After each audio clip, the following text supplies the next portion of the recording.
Recently in Jharkhand, a 21-year-old woman from Brahmin family married an Agniveer from a Dangi community against her family's wishes. Soon after, her parents held symbolic funeral rituals against her own daughter. When reporters asked why, her mother gave one sentence that explained almost everything.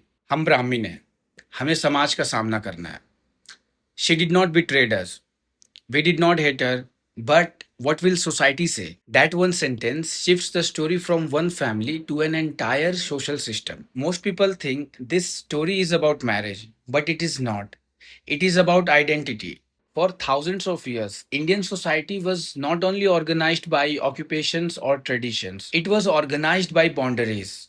Who you live with, who you eat with, and most importantly, who you can marry. Because once marriage crosses those boundaries, everything else starts changing: family, inheritance, kinship, identity, and future generations. More than 100 years ago, Dr. B.R. Ambedkar asked a simple question: how has the caste system survived for so long? His answer surprised many.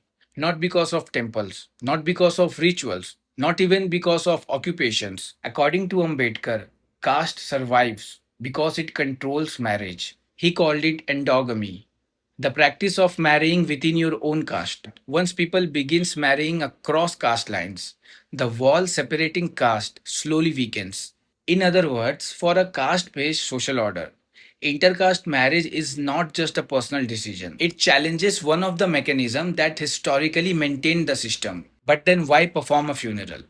Anthropologists have a term for this: social death. The person is alive, but symbolically they are removed from family and community. The message is not about biology, it's about belonging. You no longer have a place in our social world. That is why funeral rituals become a public announcement, not just a private emotional reaction. Here is the uncomfortable truth: many such families may not act only because of personal anger. They also fear being boycotted, losing respect, making it harder for younger siblings to get married, or being judged by relatives and neighbors.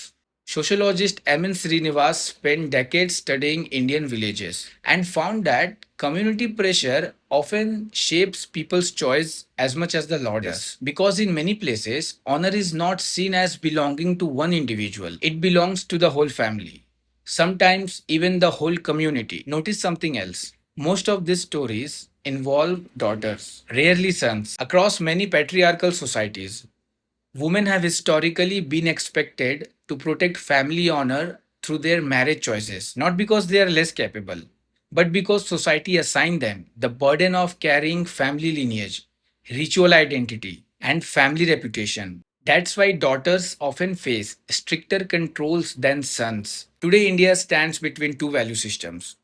One says individuals should have freedom to choose whom they love. The other says marriage affects the honor and identity of entire community. India is changing, but society does not always change at the same speed.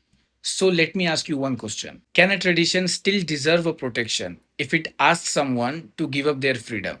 Comment your answers and keep the discussion respectful.